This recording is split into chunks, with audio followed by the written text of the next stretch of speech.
The story of the three sons of Hali.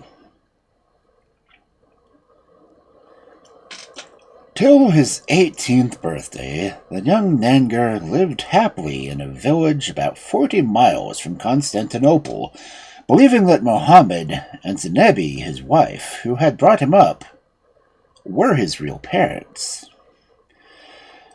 Neangir was quite content with his lot, though he was neither rich nor great, and unlike most young men of his age, had no desire to leave his home.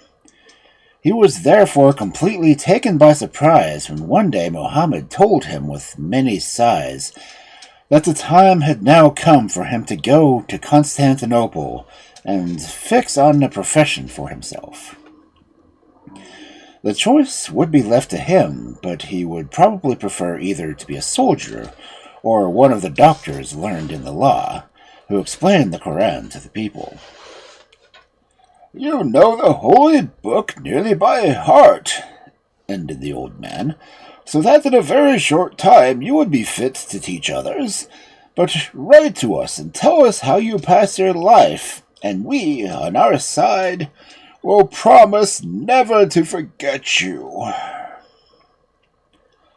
So saying, Mohammed gave Neangir 4 pastries to start him in a great city, and obtained leave for him to join a caravan, which was just about to set off for Constantinople.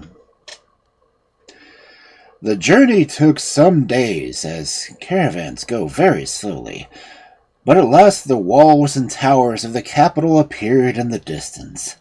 When the caravan halted, the travelers went their different ways, and Neangir was left, feeling very strange and rather lonely.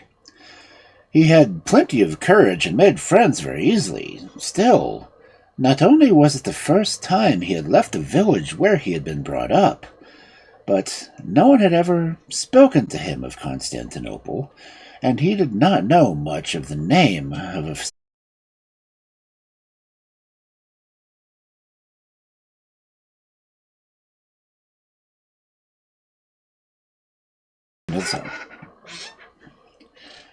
Wondering what he was to do next, Neangir stood still for a moment to look about him, when suddenly a pleasant-looking man came up and, bowing politely, asked if the youth would do him the honor of staying in his house until he had made some plans for himself. Neangir, not seeing anything else he could do, accepted the stranger's offer and followed him home. They entered a large room where a girl, about 16 years old, was laying 3 places at the table.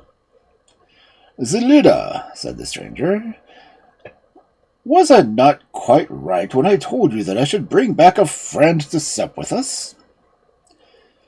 "Yes, father," replied the girl. "You are always right in what you say, and what is better still, you never mislead others." As she spoke, an old slave placed on the table a dish called pilau, made of rice and meat, which is a great favorite among the people in the East, and setting down glasses of sherbet before each person, left the room quietly. During the meal, the host talked a great deal upon all sorts of subjects, but Neangir did nothing but look at Zelida, for as far as he could without being positively rude. The girl blushed and grew uncomfortable, and at last turned to her father. "The stranger's eyes never wander from me," she said in a low and hesitating voice.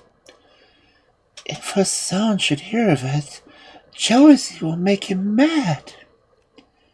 "No, no," replied the father. "You are certainly not for this young man. Did I not tell you before that I intend him for your sister Argentine? I will at once take measures to fix his heart upon her." And he rose and opened a cupboard, from which he took some fruits and a jug of wine, which he put on the table, together with a small silver and mother-of-pearl box. "Taste the wine," he said to the young man, pouring some into the glass. "Give me a little too," cried Zelida. Certainly not, answered his father. You and Hassan both had as much as was good for you the other day. Then drink some for yourself, she replied, or this young man will think we meant to poison him. Well, if you wish, I will do so, said the father. This elixir is not dangerous at my age as it is at yours. When Neangir had emptied his glass, his host opened the mother-of-pearl box and held it out to him. Neangir was beside himself with delight at the picture of a young maiden more beautiful than anything he had ever dreamed of. He stood speechless before it, while his breast swelled with a feeling quite new to him. The two companions watched him with amusement until at last Neangir roused himself. "Explain to me, I pray you," said he, "the meaning of these mysteries. Why did you ask me here? Why did you force me to drink this dangerous liquid which has set fire to my blood? Why have you shown me this picture which has almost deprived me of reason?"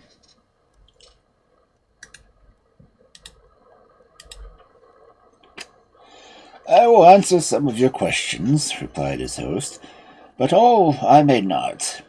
This picture that you hold in your hand is of that of Zelita's sister. It has filled your heart with love for her, therefore go and seek her. When you find her, you will find yourself."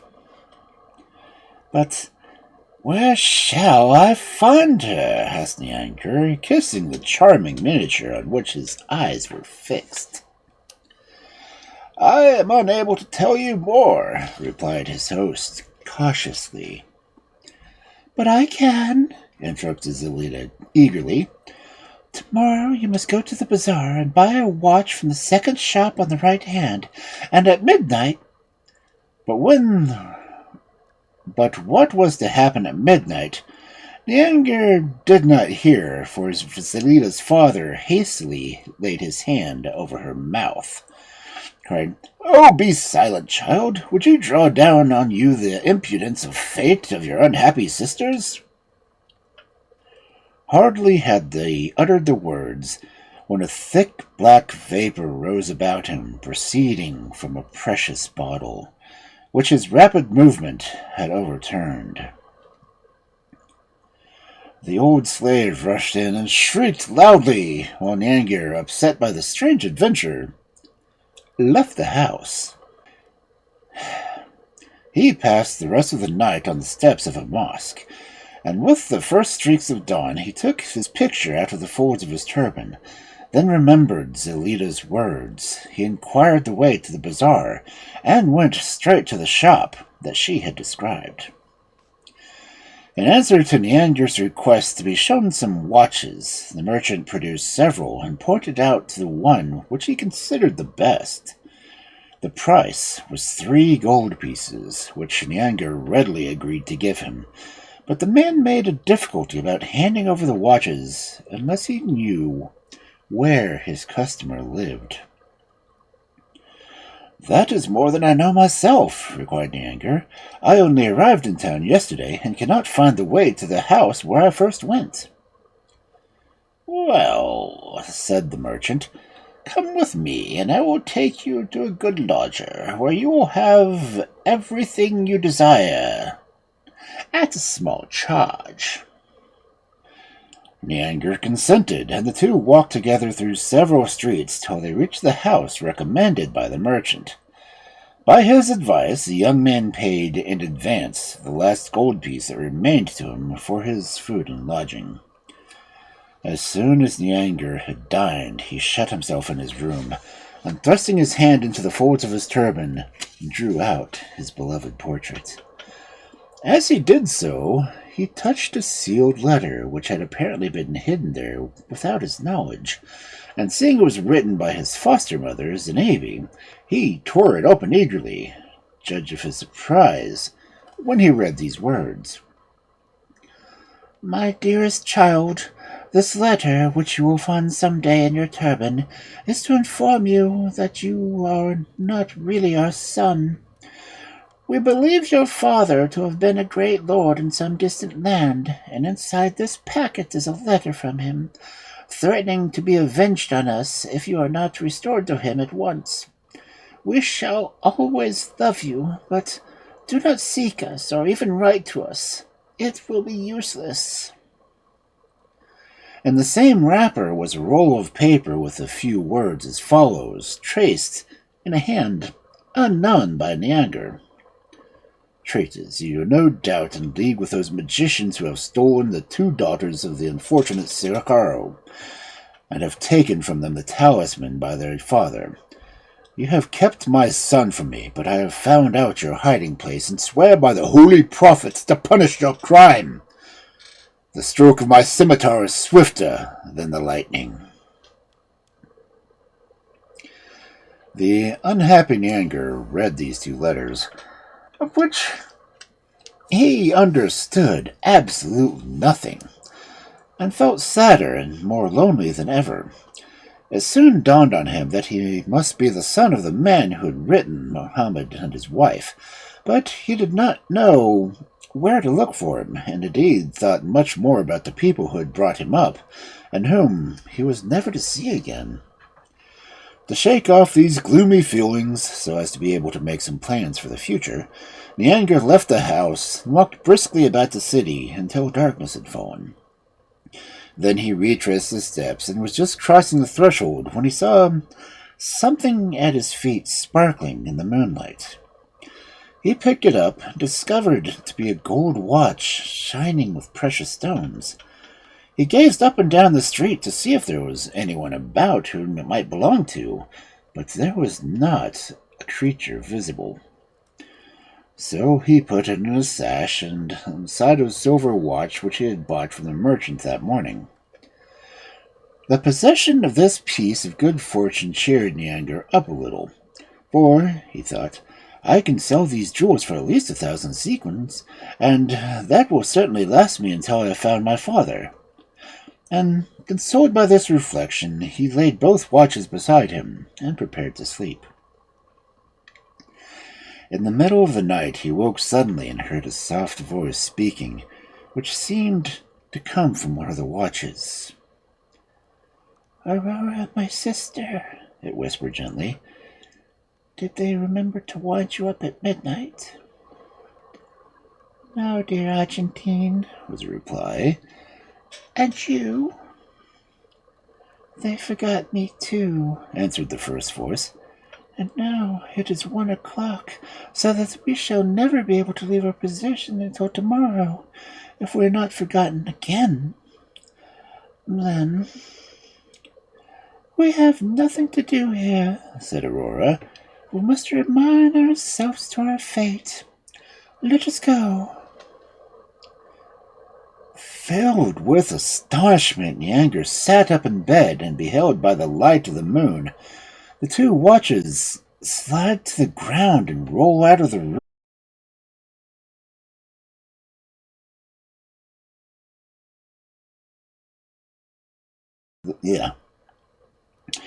He rushed towards a door and on the staircase, but the watches slipped downstairs without his seeing them, and into the street. He tried to unlock the door and follow them, but the key refused to turn, so he gave up the chase and went back to bed. The next day all his sorrows returned with tenfold force. He felt himself lonelier and poorer than ever before, and in a fit of despair he thrust his turban on his head, struck his sword in his belt, and left the house, determined to seek an explanation from the merchant who had sold him the silver watch. When Neangir reached the bazaar, he found the man he sought was absent from his shop, and his place filled by another merchant. "It is my brother you want," he said. "We keep the shop in turn, and in turn go into the city to do our business." "Ah, what business?" cried Neangir in a fury. "You are the brother of a scoundrel who sold me yesterday a watch that ran away in the night. But I will find it somehow, or else you shall pay for it, as you are his brother." "What was that you say?" said the man, around whom a crowd was rapidly gathering. "A watch that ran away? If it had been a cask of wine, your story might be true, but a watch? That is hardly possible." The caddy shall say whether or not it is possible," replied Neangir, who, at that moment, seized him by the arm and dragged him to the caddy's house, but not before the man whom he had found in the shop contrived to whisper to his brother, in a tone loud enough for Neangir to hear. "Confess nothing, or we shall both be lost." When the caddy was informed of what had taken place, he ordered the crowd to be dispersed by blows, after the Turkish manner, and then asked Neangir to state his complaint. After hearing the young man's story, which seemed to him most extraordinary, he turned to question the merchant, who, instead of answering, raised his eyes to heaven and fell down in a dead faint. The judge took no notice of the swooning man, but told Neangir that his tale was so singular he really could not believe it, and that he should have the merchant carried back to his own house. This so enraged Neangir that he forgot the respect due to the caddy and exclaimed at the top of his voice, "Recover this fellow from his fainting fit and force him to confess the truth." Giving the merchant as he spoke a blow with the sword, which caused him to utter a piercing scream. "Say for yourself," said the merchant to caddy, "that this young man is out of his mind. I forgive him his blow, but do not, I pray you, leave me in his power." At that moment the Bassa chanced to pass the caddy's house, and hearing a great noise, entered to inquire the cause.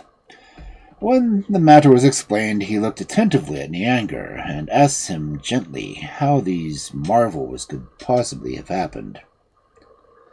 "My lord," replied Neangir, "I swore I have spoken the truth, and perhaps you will believe me when I tell you that I myself have been the victim of spells wrought by tricksters like this man, who should be rooted out from the earth.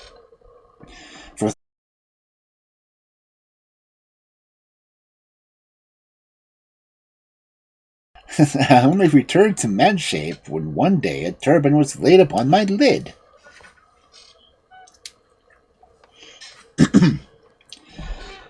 At these words, the Bassa rinsed his robe for joy, and embracing Neangir, he cried, "Oh, my son, have I found you at last? Do not come from the house of Mohammedan Znabi." "Yes, my lord," replied Neangir. "It was they who took care of me during my misfortune, and taught me by their example to be less worthy of belonging to you." "Blessed by the Prophet," said the Bassa, "who has restored one of my sons to me, and at the time I least expected it. You know," he continued, addressing the caddy, "that during the first years of my marriage I had 3 sons by the beautiful Zambak. When he was 3 years old, a holy dervish gave the eldest a string of the finest coral, saying, 'Keep this treasure carefully and be faithful to the Prophet, and you will be happy.' To the second, who now stands before you, he presented a copper plate on which the name of Mohammed was engraved in 7 languages, telling him to never part from his turban, which was a sign of a true believer, and he would taste the greatest joys of all, while on the right arm of the third dervish clasped a bracelet on the prayer that his right hand should be pure and the left spotless, so that he might never know sorrow. My eldest son neglected the counsel of the dervish, and terrible troubles fell upon him, as also on my youngest. To preserve the second from similar misfortunes, I brought him up in a lonely place under the care of a faithful servant named Gaukluklu, while I was fighting the enemies of our holy faith. On my return from the wars, I hastened to embrace my son, but both he and Gauloko had vanished, and it was only a few months since I had learned the boy was living with a man named Mohammed, whom I suspected of having stolen him. Tell me, my son, how it came about that you fell into his hands." "My lord," replied Neangir, "I can remember little of the early years of my life, save that I dwelt in a castle by the seashore with an old servant. I must have been about 12 years old when one day, as I was out walking, we met a man whose face is familiar to that of this merchant, come dancing towards us. Suddenly I felt myself growing faint. I tried to raise my hands to my head, but they had become stiff and hard. In a word, I had been changed into a copper pot, and my arms formed the handle. What happened to my companion I know not, but I was conscious that someone had picked me up and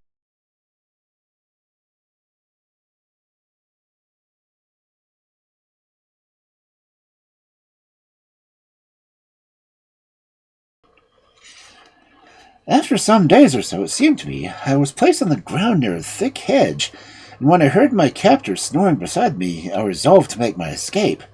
So I pushed my way along the thorns as well as I could, and walked on steadily for about an hour. You cannot imagine, my lord, how awkward it was to walk with 3 legs, especially when your knees are as stiff as mine were. At length, after much difficulty, I reached the garden market, and I hid myself deep down among the cabbages, where I passed a quiet night. The next morning at sunrise, I felt someone stooping over me and examining me closely. "What have we got here, Zenebi?" said the voice of a man a little way off. "The most beautiful pot in the whole world," answered the woman beside me, "and who would have dreamed of finding it among my cabbages?" Mohammed lifted me from the ground and looked at me with admiration. This pleased me, for everyone likes to be admired, even if he is only a pot. And I was taken into the house and filled with water and put on a fire to boil. For 3 years I led a quiet and useful life, being scrubbed bright every day by Vaznabi, then a young and very beautiful woman. One morning, Zanabi set me on the fire with a fine mellet of beef inside me to cook for dinner. Being afraid that some of the steam would escape through the lid, and that a haste of her stew would be spilt, she looked about for something to put on the cover, and could see nothing handy but her husband's turban. She tied it firmly around the lid, and then left the room.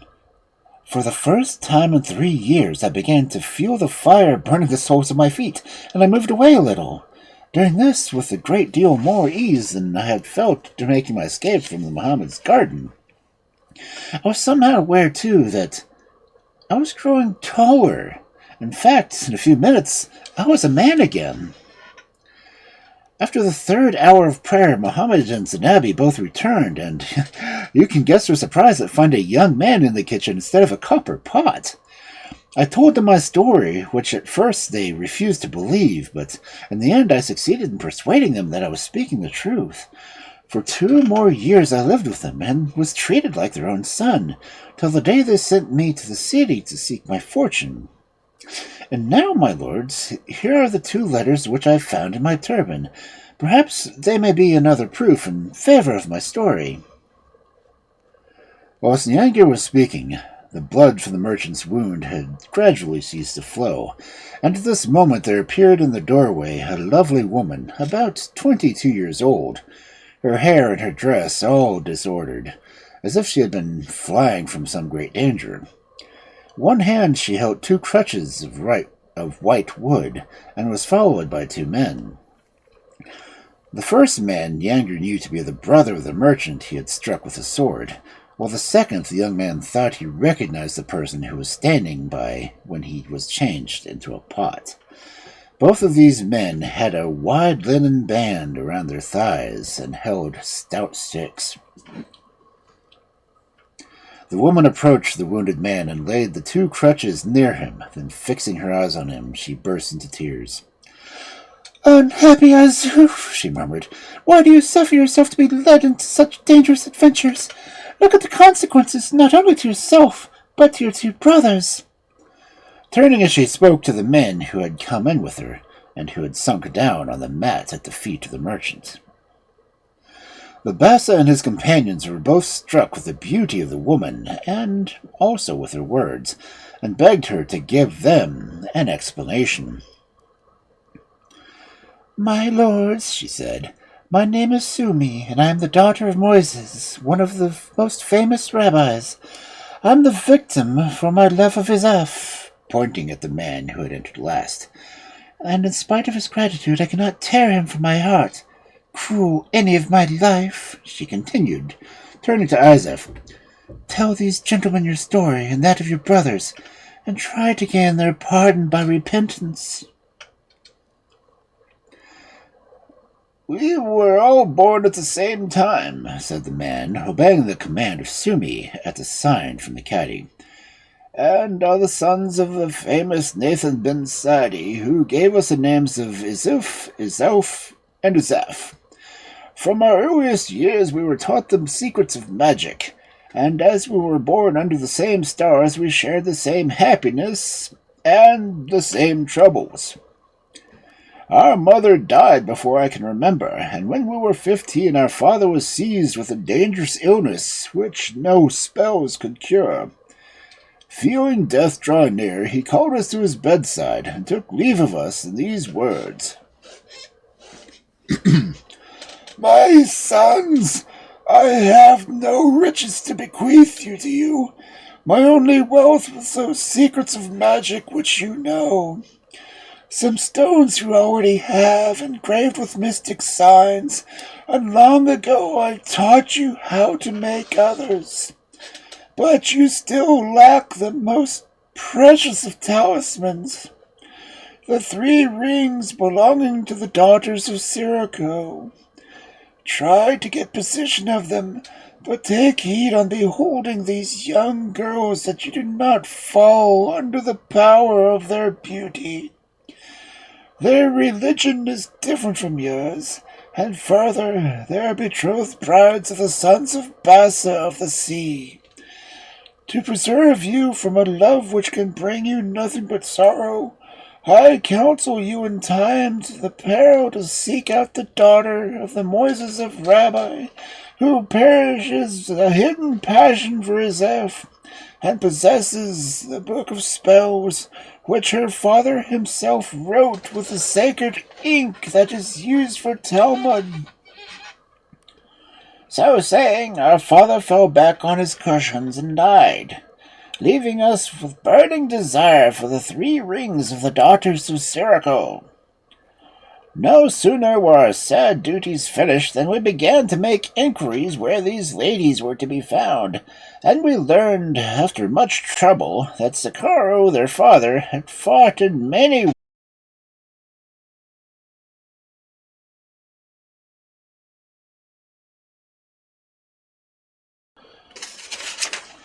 whose beauty was famous throughout the land, were named Aurora, Argentine, and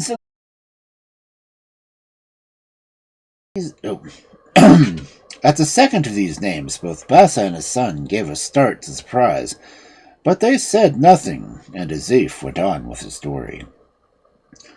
The first thing to be done was to put on a disguise, and it was in the dress of foreign merchants that we at length approached the young ladies, taking care to carry with us a collection of fine stones which we had hired for the occasion. But, alas, it was to no purpose that Nathan bin Sadi had warned us to close our hearts to their charms. The peerless Aurora was clothed in a garment of golden hue, studded all over with flashing jewels. The fair-haired Argentine wore a dress of silver, and the young Zelida, loveliest of all, the costume of a Persian lady. Among other curiosities that we had brought with us was a flask containing an elixir which had held the quality of exciting love in the breast of any man or woman who drank it. This had been given me by the fair Sumi, who had used it herself, and was full of wrath because I refused to drink it likewise, and so returned her passion.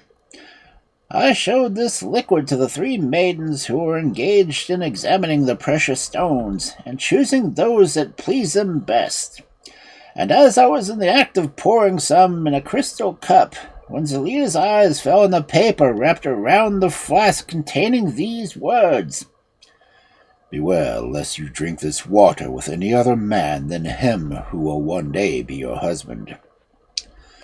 "Ah, traitor!" she exclaimed. "What snare have you laid for me?" And placing where her finger pointed, recognizing the writing of Sumi. By this time my two brothers had already gotten possession of the rings of Aurora and Argentine in exchange for some merchandise which they coveted, and no sooner had the magic circles left their hands than the two sisters vanished completely, and in their place nothing was to be seen but a watch of gold and one of silver. At this instant, the old slave whom we had bribed to let us into the house rushed into the room, announcing the return of Zelita's father. My brothers, trembling with fright, hid the watches in their turbans, and while the slave was attending to Zelita, who had sunk fainting to the ground, we managed to make our escape. Fearing to be traced by the enraged Sirocco, we dared not go to the house where we were lodged, but took refuge with Sumi. "Unhappy wretches!" she cried. "It is thus that you are followed to the counsels of your father. This morning I consulted my magic books, and saw that your act of abandoning your hearts to the fatal passion, which one will day be your ruin. No, do not think I will tamely bear this insult. It was I who wrote the letter which stopped Zelita in the acting of drinking the elixir of love. As for you," she went on, turning to my brothers, "you do not yet know what those 2 watches will cost you, but you can learn it now, and the knowledge of the truth will only serve to render your lives still more miserable." As she spoke, she held out the sacred book written by Moises, and returned to the following line. "If at midnight these watches are wound with the key of gold and the key of silver, they will resume their proper shapes during the first hour of the day. They will always remain under the care of a woman, and will come back to her whenever they may. And the woman appointed to guard them is the daughter of Moises." My brothers were full of rage when they saw themselves outwitted, but there was no help for it. The watches were delivered up to Sumi, and they went their way, while I remained behind, curious to see what would happen. As night wore on, Sumi wound up both watches, and when midnight struck, Aurora and her sister made their appearance. They knew nothing of what had occurred, and supposed they had just awakened from their sleep. But when Sumi's story made them understand their terrible fate, they both sobbed with despair, and were only consoled when Sumi promised never to forsake them. Then 1 o'clock sounded, and they became watches again. All night long I was a prey of vague fears, and I felt as if some unseen was pushing on me, in what direction I did not know. At dawn I rose and went out, meeting as if in the street suffering from the same dread as myself. We agreed that Constantinople was no place for us any longer, and calling Azuf to accompany us, we left the city together, but soon determined to travel separately so that we may not be so easily recognized by the spies of Sirocco. A few days later I found myself at the door of an old castle near the sea, before which a tall slave was pacing to and fro. A gift of 1 or 2 worthless jewels loosened his tongue, and he informed me that he was in the service of the son of Bas of the Sea, at that time making war in distant countries. The youth, he told me, had been destined from his boyhood to marry the daughter of Sirocco, whose sisters were to be the brides of his brothers, and went on to speak of the talisman that his charge possessed. But I could think of nothing but the beautiful Zelita, and my passion, which I thought had conquered, awoke with full force. In order to remove this dangerous rival from my path, I resolved to kidnap him, and to this end I began to act a madman, and to sing and dance loudly, crying at the slave to fetch the boy and let me see my tricks. I consented, and both were diverted by my antics, that they laughed until tears ran down their cheeks, and even tried to imitate me. Then I declared I felt thirsty and begged the slave to fetch me some water, and while he was absent, I advised the youth to take off his turban, as to cool his head. He complied gladly, and in a twinkling of an eye was changed into a pot. A cry from the slave warned me that I had no time to lose if I would save my life, so I snatched up the pot and fled with it like the wind.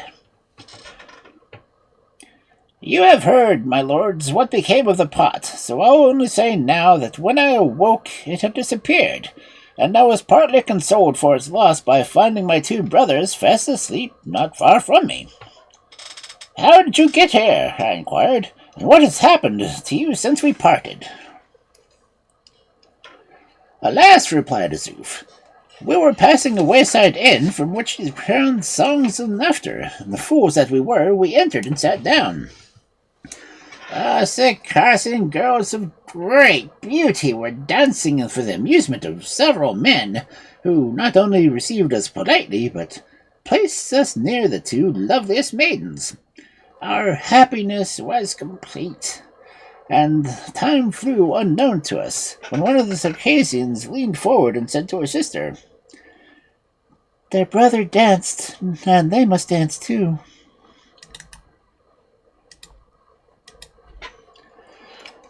What they meant by these words, I don't know, but perhaps you can tell me.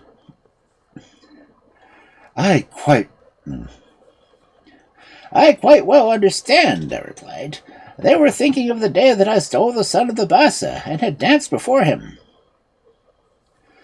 Perhaps you are right, continued Zazuf, for the two ladies took our hands and danced with us till we were quite exhausted. And when at last we sat down a second time to the table, we drank more wine than was good for us. Indeed, our heads grew confused, that when the men jumped up and threatened to kill us, we could make no resistance and suffered ourselves to be robbed of everything we had about us, including our two most precious possessions of all, the two talismans of the daughters of Sirocco. Not knowing anything else to do, we all returned to Constantinople to ask the advice of Sumi, and found that she was already aware of our misfortunes, having read about them in the Book of Moses. The kind-hearted creature wept bitterly at our story, but, being poor herself, could give us little help. At last I proposed that every morning we should sell the silver watch into which Argentine was changed, and as it would return to Sumi every evening unless it was wound up with a silver key, which was not at all likely, Sumi consented, but only at the condition that we never sell the watch without ascertaining the house where it was to be found, so that she might take Aurora thither, and thus Argentine would not be alone if by chance she was wound up at the mystic hour. For some weeks now we have lived by this means, and the two daughters of Sirocco have never failed to return to Sumi each night. Yesterday, Zeus sold the silver watch to this young man, and in the evening placed the gold watch at the steps in order to Sumi, just before this customer entered the house, from which both watches came back early the next morning. If I had only known, cried Neangir. If I had more presence of mind, I should have seen the lovely Argentine, and if her portrait is so fair, what must the original be? That is not your fault, replied the caddy. You are no magician who could give the watch must be wound at such an hour. But I shall give orders that the merchant is to hand it over to you, and this evening you'll certainly not forget. It is impossible to let you have it today, said Azuf, for it was already sold. If that is so, replied the caddy, you must return the 3 gold pieces with among men paid. The merchant, delighted to get off so easily, put his hand in his pocket when Neangir stopped him. No, he exclaimed. It is not the money I want, but the adorable Argentine. Without her, everything is valueless. My dear caddy, said the Bassa, he is right. The treasure that my son has lost is absolutely priceless. My lord, said the caddy, your wisdom is greater than mine. Give judgment, I pray you, in the matter. So the Bassa desired them all to accompany him to his house, and commanded his slaves not to lose sight of the three brothers. When they arrived at the door of his dwelling, he noticed two women sitting on a bench close by, thickly veiled and beautifully dressed.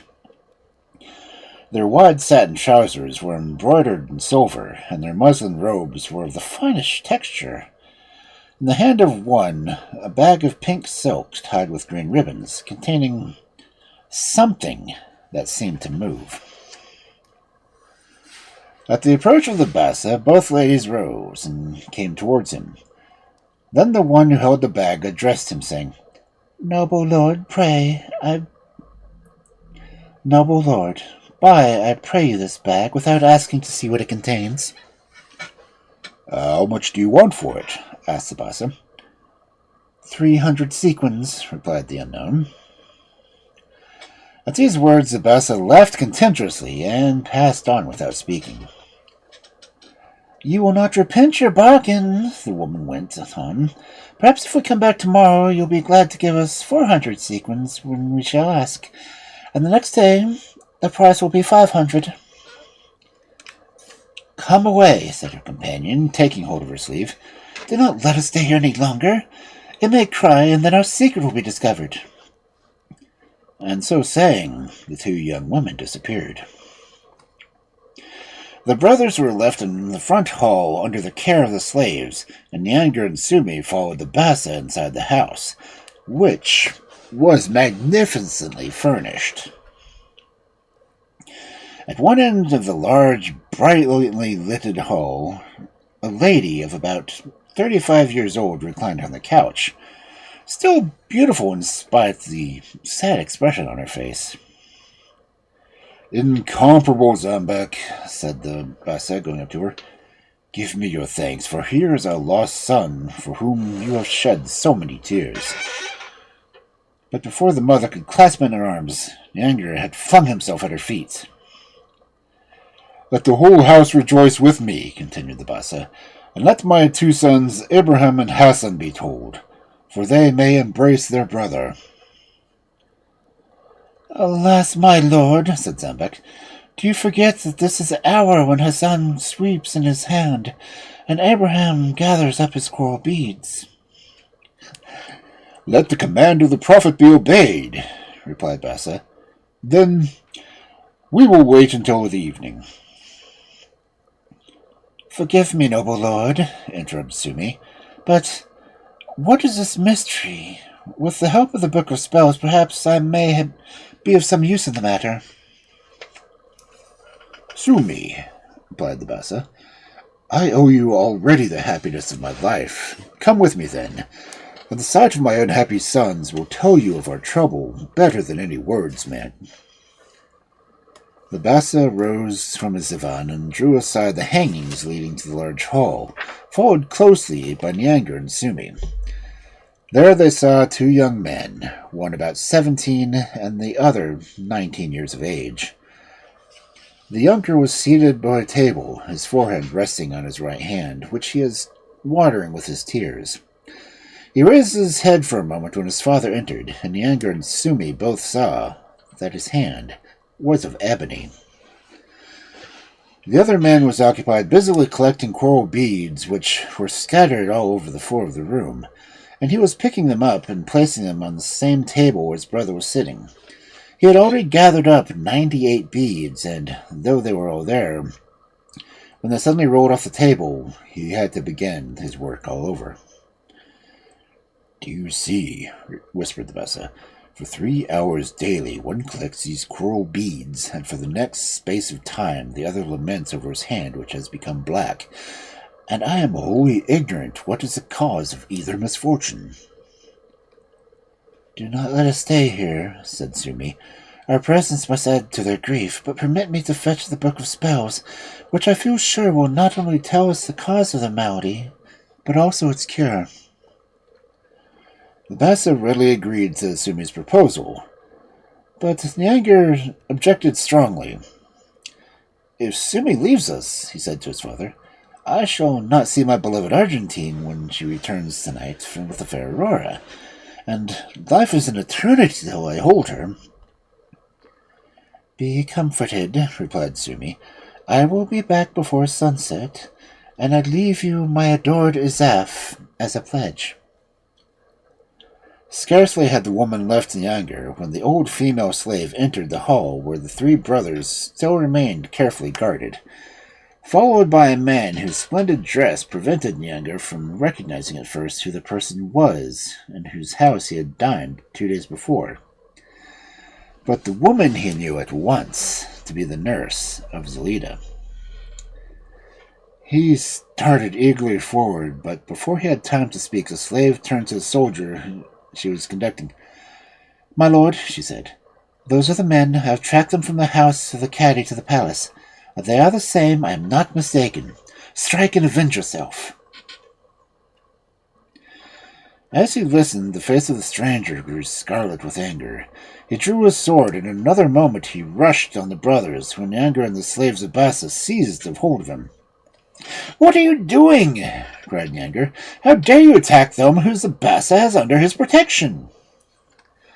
"Ah, my son," replied the soldier, "Bassa would withdraw his protection if he knew what these wretches have robbed me of. All I have dearest in the world. He knows them as little as he knows you." "But he knows me very well," replied Neangir, "for he has recognized me as his son. Come with me now into his presence."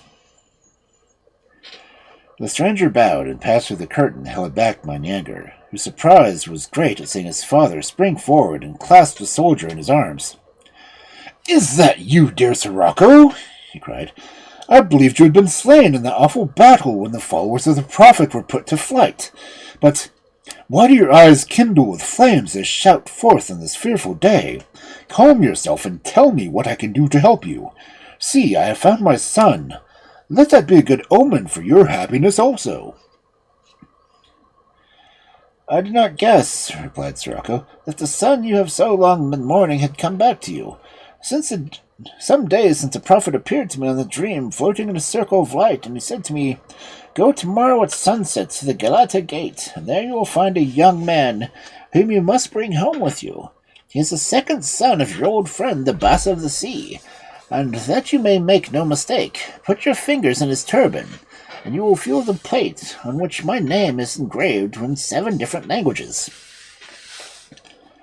"I did as I was bid," Sirocco said, "and so charmed was I with his face and manner that I caused him to fall in love with Argentine, whose portrait I gave him. But at the moment when I was rejoicing in the happiness before me, and looking forward with the pleasure of restoring you your son, some drops of the elixir of love were spilt on the table, and caused a thick vapor to arise, which hid everything. When it had cleared, he was gone. This morning my old slave informed me that she had discovered the traitors who had stolen the daughters from me, and I hastened hither to avenge them. But I place myself in your hands, and will follow your counsel." "Fate will favor us, I am sure," said the Bassa. "For this very night I expect to secure both the silver and the gold watches, so send at once and pray Zelida will join us." A rustling of silken stuffs drew their eyes to the door, and Abraham and Hassan, whose daily penance had by this time been performed, entered the embrace of their brother. Neangir and Hassan, who had also drunk from the elixir of love, could think of nothing but the beautiful ladies who had captured their hearts, while the spirits of Abraham had been cheered on by the news that the daughter of Moises hoped to find in the book of spells some charm to deliver him from collecting the magic beads. It was some hours later that Sumi returned, bringing with her the sacred book. "See," she said, beckoning to Hassan, "your destiny is written here." And Hassan stooped and read the words in Hebrew. "His right hand has become black as ebony from touching the fat of an impure animal, and will remain so until the last of his race is drowned in the sea." "Alas," sighed the unfortunate youth, "it now comes back to my memory. One day as the slave Zambik was baking a cake, she warned me not to touch the cake was mixed with lard. But I did not heed her, and in an instant my hand became ebony as it is now." "Holy dervish!" exclaimed the Bassa. "How true were your words! My son was neglected the advice you gave him on presenting him the bracelet. and since he has been severely punished. But tell me, O wise Sumi, where can I find the last of this accursed race who has brought this doom to my son?" "It is written here," replied Sumi, turning over some leaves. "The little black pig is in the pink bag carried by 2 Circassians." When he read this, the Bassa sank on his cushions in despair. "Ah," he said, "that is the bag that was offered me this morning for 300 sequins. Those must be the woman who caused the Sif and Azuf to dance, and took from them the 2 talismans of the daughters of Sirocco. They only can break the spell that is cast on us. Let them be found, and I will gladly give them half of my possessions. Idiot that I was to send them away." While Bassa was bewailing his folly, Ibrahim in his turn opened the book and blushed deeply as he read the words. "The chaplet of beads has been defiled by the game of odds and even. The owner has tried to cheat by concealing one of the numbers. Let the faithless man seek forever the missing bead."